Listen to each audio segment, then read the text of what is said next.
Olá, boa tarde.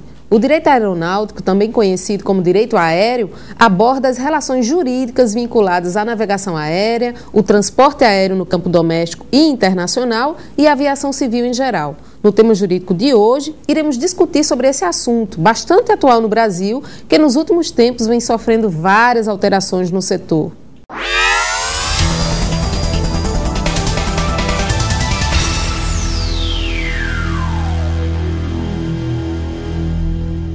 No Brasil, o direito aéreo é regulado pelos tratados, convenções e atos internacionais, bem como pelo Código Brasileiro de Aeronáutica e pela legislação complementar.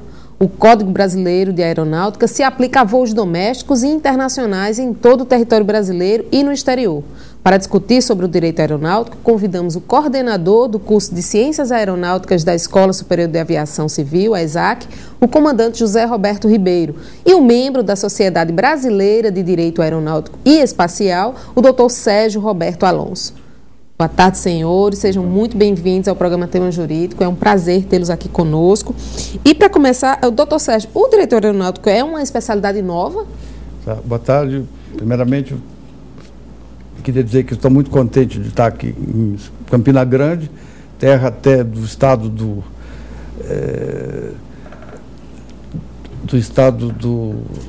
Chateaubriand, Assis Chateaubriand, o que foi iniciador do programa de asas para o Brasil e foi um precursor até da indústria nacional naval. Então, boa tarde. Respondendo à sua pergunta, o direito aeronáutico é bem antigo, porque uma das primeiras linhas aéreas, elas começaram em 1919, e em 29 já teve um tratado internacional conhecido como Convenção de Varsóvia, cujo o grande o grande elaborador dessa convenção foi um grande jurista francês chamado Ripert. Então, a especialidade é bem antiga. Em 1929, a gente pode dizer que, com a Convenção de Varsóvia, começou a se pensar em direito aeronáutico, que, na realidade, derivou do direito marítimo, na sua origem. Mas, no caso do Brasil, sofrendo algumas atualizações em função da própria demanda que cresceu nos últimos anos. Teve a Convenção de Varsóvia, com o próprio desenvolvimento da aviação comercial, seria necessário ter esse tratado internacional, que o Brasil foi signatário até hoje. Depois foi transformada essa Convenção de Varsóvia em Convenção de Montreal, e nós tivemos o nosso primeiro Código de Aeronáutica do Brasil, foi em 1938. Depois teve o de 66 e agora temos o de 86, que é o CBA. Qual o papel da ANAC na regulação da aviação civil brasileira?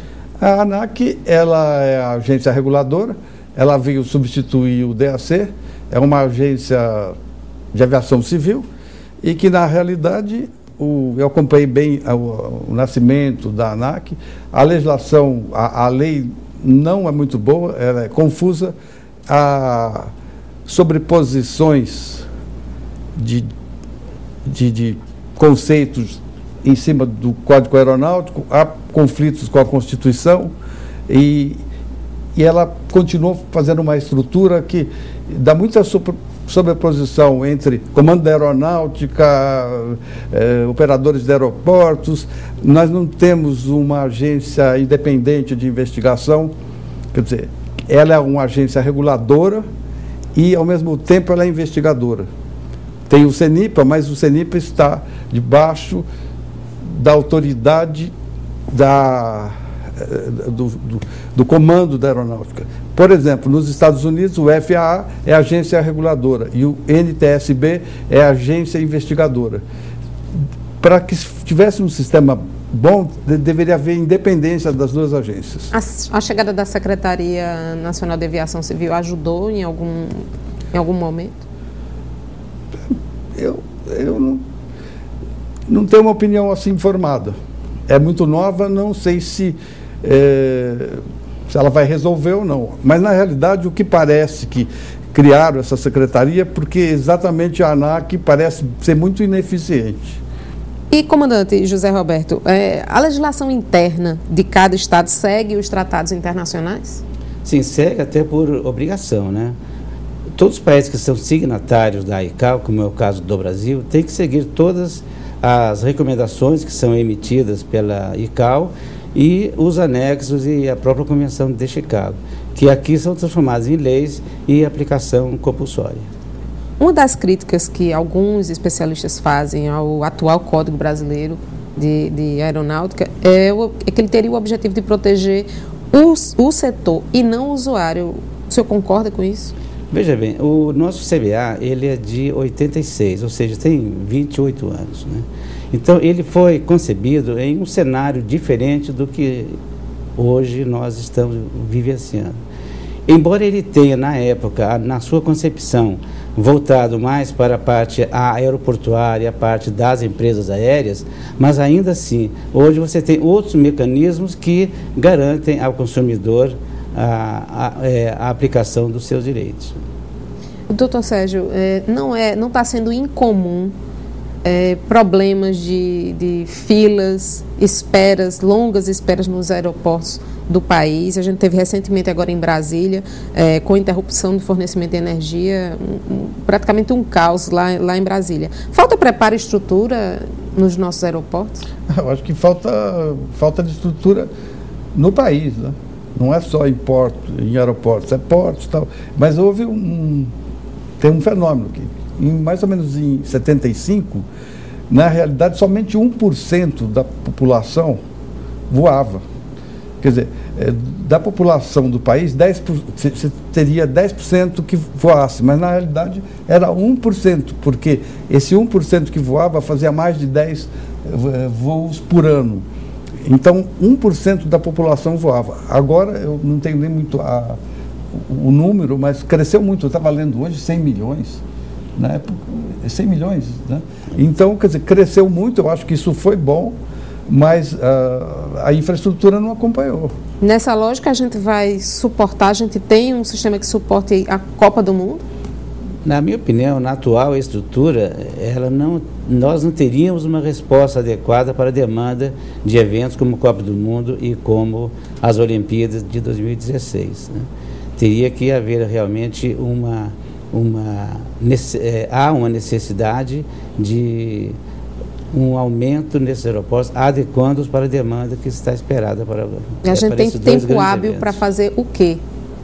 Para melhorar e para não sofrer as consequências de um caos nessa área na Copa. Nós teríamos que ver, junto com a infraestrutura aeroportuária, quais são os planos que eles têm para essas ampliações dos aeroportos, que não sejam apenas simples puxadinhos, né?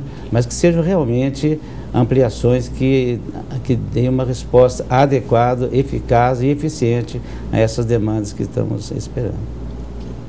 Vamos para o primeiro intervalo de hoje e em instantes voltamos com mais tema jurídico. Não saia daí, é um minuto só.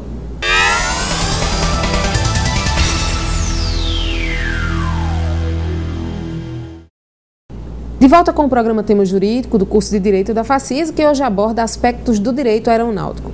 Comandante José Roberto, a gente tem aí um debate recente, né, que foi realizado no final do ano passado, onde o Senado diagnosticou que há um grave problema na gestão pública na aviação civil, com falhas que terminam por penalizar o usuário e prejudicar o crescimento econômico do país. O senhor concorda com esse diagnóstico do Senado? O que realmente aconteceu, ou está acontecendo, é que com a substituição da ANAC, do DAC, do antigo Departamento de Aviação Civil, pela ANAC, obviamente que há um período de adaptação a essa mudança. E nós estamos ainda nesse período de adaptação. Obviamente que nessa situação ocorrem as penalidades. O usuário ele vai sentir deficiência em muitas necessidades de pronta resposta, digamos assim, mas isso é temporário, enquanto há essa acomodação para essa nova realidade da passagem do DAC para uma agência reguladora. Em termos de pessoal, de capacitação de pessoal para a agência, tudo isso tem que ser levado em consideração. E a resposta seria uma penalização dessa, mas ela é temporária. A privatização da infraestrutura operacional com abertura para o capital estrangeiro seria uma solução viável? Da infraestrutura aeroportuária, né? Isso. É uma solução viável, sim. Eu acredito que seria uma carga a menos para o governo federal sobre a administração aeroportuária. Agora, isso tem que ser feito com uma certa critério, né? Para que não haja situações que venham a se tornar críticas para a infraestrutura aeroportuária. Agora, é uma situação, muitos países têm a sua infraestrutura aeroportuária privatizada, né? Agora, isso há necessidade realmente que haja uns critérios bem estabelecidos, claros, cristalinos, para que ela seja bem feita, que atenda realmente às nossas necessidades. Agora, doutor Sérgio, falando em capital estrangeiro, né, aplicado aqui no país nesse setor, qual é o olhar do estrangeiro, qual é o olhar da comunidade internacional sobre os problemas que a gente enfrenta no setor aqui no país? Bom, eu acho que em termos de, por exemplo, estrutura, controle de tráfego aéreo, problema de infraestrutura aeroportuária, se nós compararmos nossos aeroportos com Estados Unidos, Europa, com os auxílios à navegação, nós somos muito atrasados em relação a eles. E somos bem adiantados em relação à África. Então, o tráfego aéreo que tem na Europa é incrível e eles conseguem ter uma demanda muito grande. O aeroporto de Londres opera com 4 ou 6 pistas. Aqui, os únicos aeroportos que têm 2 pistas que podem ser simultâneas, se eu não estou me enganando, é Brasília e Galeão. Então, nós não temos, quer dizer, ainda é pobre essa. E fora os auxílios à navegação, acho que são ILS 3, né? Poucos aeroportos têm esses instrumentos que permitem pouso com 0 teto de visibilidade, sistema de radar, tal. Perto dos europeus, a nossa infraestrutura é deficiente, e dos americanos. Para além do problema com a infraestrutura, a gente também tem casos de dupla jornada, né? Piloto que dobra, faz jornada dupla. Como é que não tem como controlar isso? Como é que está esse controle hoje? Existe uma lei do aeronauta que é bem rigorosa no sentido da jornada de trabalho, que não pode exceder de 11 horas, tal. A lei está aí, a lei é muito boa. Agora, o controle cabe à ANAC e ao Ministério do Trabalho. Quer dizer, ele tem que ser feito um controle efetivo. Coronel José Roberto, a gente tem aí, é claro, esse crescimento, vocês já falaram sobre isso hoje, esse crescimento na demanda, né? Tá uma popularização do uso do transporte aéreo. A gente pode dizer que essa popularização influenciou ou tenha vindo a influenciar numa queda da qualidade do serviço que vem sendo prestado? Eu não digo uma queda, eu digo um ajuste na qualidade, né?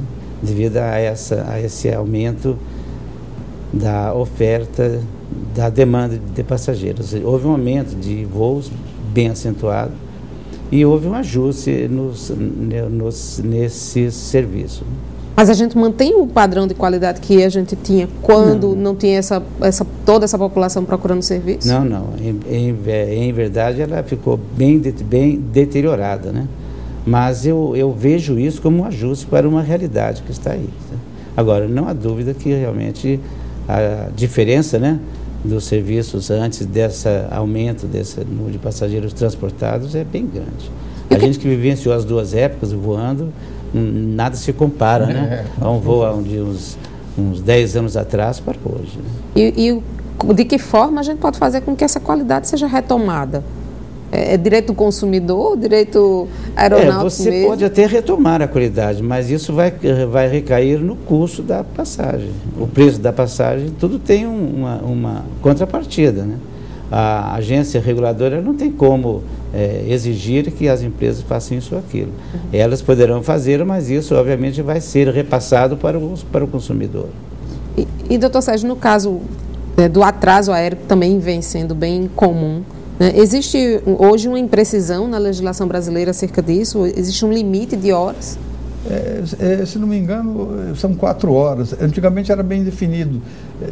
Acho que 4 horas, o coronel me corrige se eu estiver errado. Depois de 4 horas, mas aí começaram a pôr uns estágios, até a primeira hora, faz isso, até a segunda. E eu acho que complicaram, né? Tem coisas que às vezes é atraso de problema de tempo, de pane, e todo mundo reclamando. Quer dizer, eu acho que 4 horas, se não me engano, que é o que era no antigo código, já é. Se ficasse aqui estava bom, desde que cumprisse. Tal. O problema não é tanto das 4 horas, o problema é de se cumprir, de ter estrutura para atender. Entendeu? E tem uma imprecisão, não acho que é o problema mais grave. Também quem viaja de avião tem que estar sujeito a um pouco de atraso, principalmente de problema de pane e de tempo, de fechamento do aeroporto. Porque é melhor você estar reclamando na terra, porque não voou, do que estar voando querendo descer no meio de um temporal ou de um problema técnico. Né? Mas muita gente não compreende isso. O senhor não acha que é o problema mais grave? O que o senhor apontaria como sendo o problema mais grave? Da aviação? Sim. Eu acho que é melhorar toda essa infraestrutura. Quer dizer, é uma coisa do país, não é dessa ou daquela companhia aérea. Eu acho que, na realidade, para melhorar tudo isso, precisa ter transparência, dinheiro, investimento e gestão. Coronel José Roberto, como é que a lei vem tratando a questão da responsabilidade por dano à bagagem? Existe a convenção, acho que é de Tóquio, né, que trata sobre dano à bagagem, que ela vem sendo cumprida. Agora, o problema é que os valores para esses danos à bagagem é que são muito discutidos, né? Eles estão defasados com a realidade de hoje. Mas há toda uma legislação em cima de danos à bagagem. Eu poderia fazer um esclarecimento? No caso de extravio de bagagem internacional, teve um precedente do Supremo Tribunal Federal, uma bagagem de um advogado extraviada na Espanha, que ele perdeu o congresso que ele ia ir. E aí a companhia aérea levou isso até o Supremo, dizendo que, como se aplicava a Convenção de Varsóvia, não tinha direito de danos morais, porque o advogado pediu danos morais. E o Supremo entendeu o seguinte, que em se tratando, concedeu danos morais e disse o seguinte, que em se tratando de Constituição, porque a Constituição prevê danos morais, assim, genericamente, em se tratando de Constituição, não prevalece os tratados e os acordos internacionais, porque a Constituição está acima dos tratados e acordos internacionais. E isso criou um grande precedente para os advogados que advogam em favor de carga, bagagem e vítimas de acidente, para deslimitar a responsabilidade e no sentido de pedir danos morais, porque antigamente não podia. Quando isso chegou no Supremo, agora foi aberta uma porta contra as companhias aéreas. Vamos fazer mais um pequeno intervalo e já voltamos com o programa Tema Jurídico sobre a aviação no Brasil.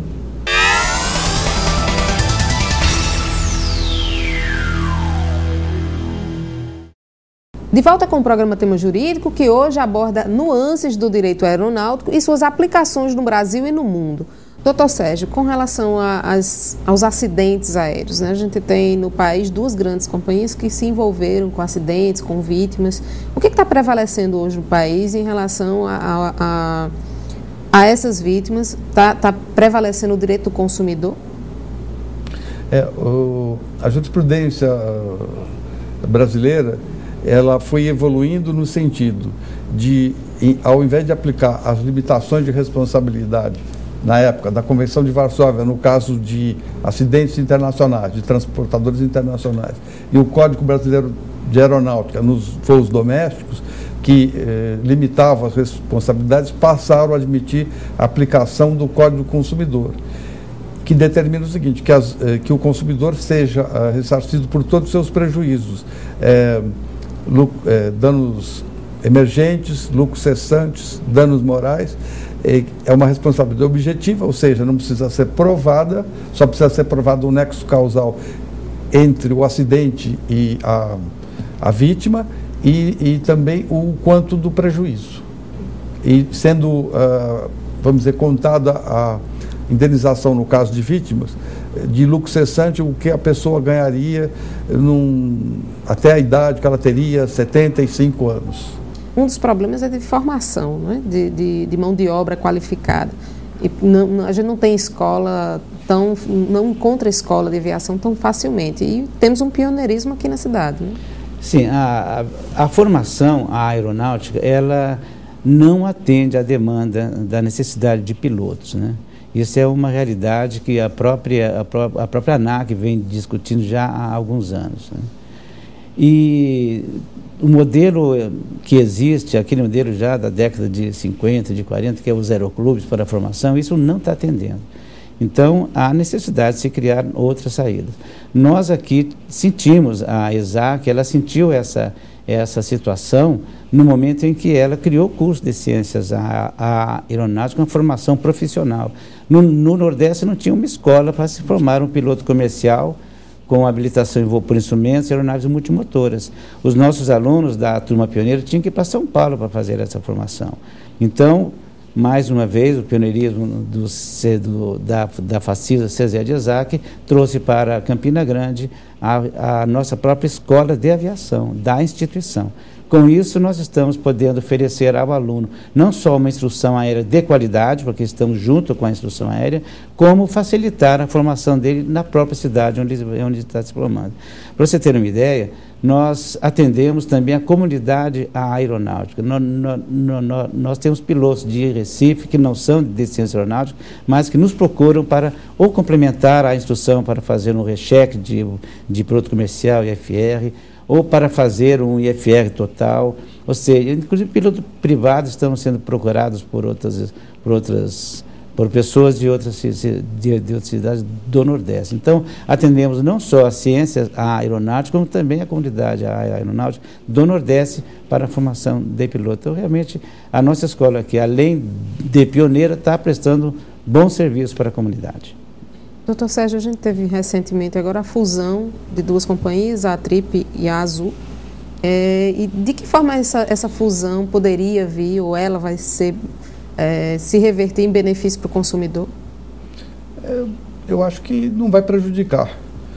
Não dá para ter muitas companhias aéreas num país como o Brasil. Uma vez perguntaram o seguinte, por um engenheiro, um professor do ITA, por que somente os Estados Unidos tinham várias empresas aéreas e o Brasil? Isso lá na década de 50. E aí o professor respondeu, porque os Estados Unidos são os Estados Unidos e o Brasil é o Brasil. Na realidade, você tem que ter empresas fortes, não várias empresas falidas. Não estou dizendo que não tem nenhuma empresa falida, mas eu acho que, na minha opinião, as empresas têm que ser poucas, porém boas. Não muitas empresas desestruturadas. E qual é a opinião do senhor sobre a política de céus abertos? Na realidade, com a Convenção de Chicago de 44, né? De 44, que foi logo depois da guerra, o que aconteceu? Tinha muito excedente de aeronaves por causa da guerra. E essa foi uma convenção internacional de direito público, onde se regulou os direitos de tráfego e os direitos que os estados tinham sobre o seu espaço aéreo, né? Os Estados Unidos queriam uma política de céu aberto, quer dizer, ele poderia voar para tudo quanto é lugar, né? Como os ingleses queriam essa política na época do século XIX de mar aberto, porque eles tinham a maior frota. E, na realidade, por uma demanda da Inglaterra, não foi aceita a proposta americana. Cada estado ficou com um direito de tráfego sobre o seu território e tinha a forma de acordos bilaterais. Ou seja, 50% dos direitos de tráfego que eu teria para voar para os Estados Unidos, um exemplo, 50% era meu e 50% do Brasil, 50% dos Estados Unidos. O Brasil tinha uma empresa de bandeira designada e os americanos outra. Quando chegou na era Collor, começou a primeira desregulação. As empresas queriam o mercado americano e abriram para 4 empresas. Transbrasil, Varig, VASP e TAM podiam voar para os Estados Unidos. E nós tivemos que receber United, Continental, América e Delta. O resultado disso foi o seguinte: falência da Transbrasil, falência da VASP e depois falência da Varig, porque nós não conseguimos competir com os americanos. E agora, em 2015, o que vai ocorrer? Foi feito um acordo de céus abertos, onde cada um vai poder voar para onde quiser. Isso vai significar o seguinte, que eles vão pôr, com o pretexto de preservar o direito do consumidor, tarifas mais baixas, não sei o quê, vão destruir ou fragilizar sobremaneira a aviação brasileira internacional, como aconteceu no Paraguai, na Bolívia e tal. Eu acho que essa política de céus abertos, ela é muito conveniente para quem tem grande poder aéreo, que não é o caso do Brasil, e nem dos países. Então, eu pessoalmente sou contra e eu acho que isso é um desastre. A gente agradece a participação dos senhores aqui hoje conosco no tema jurídico e abre espaço para as considerações finais, começando pelo comandante José Roberto. Então, esse tema é bastante importante, né? Porque hoje nós temos uma situação brasileira em termos de aviação numa transição de DAC para ANAC, as empresas crescendo, ideias com a de céus abertos que estão batendo a porta aí. Então, isso é importante para que a gente possa criar uma opinião pública a respeito da aviação civil brasileira. Que às vezes as pessoas pensam que ela está ruim, não está ruim, como às vezes há necessidade de um esclarecimento maior sobre a situação aeroportuária nossa, que não é boa, enfim, esses momentos são importantes, de formas que eu agradeço, né, o convite e pela adequabilidade do tema para essa manhã. Okay. Também agradeço muito o convite, agradeço também ao convite do coronel, concordo com as ideias, eu acho que eles estão de parabéns com a Escola de Direitos, com a Escola Superior de Ciências Aeronáuticas, e que veio suprir uma grande deficiência, né, do Brasil, né, e parabéns, e eu acho que esse é o caminho, porque o caminho dos aeroclubes realmente mudou, a aviação mudou. Obrigada. E obrigada a você também pela sua audiência aqui na TV Itararé e no nosso canal no YouTube. Bom fim de semana e até sábado que vem com mais um tema jurídico da Facisa.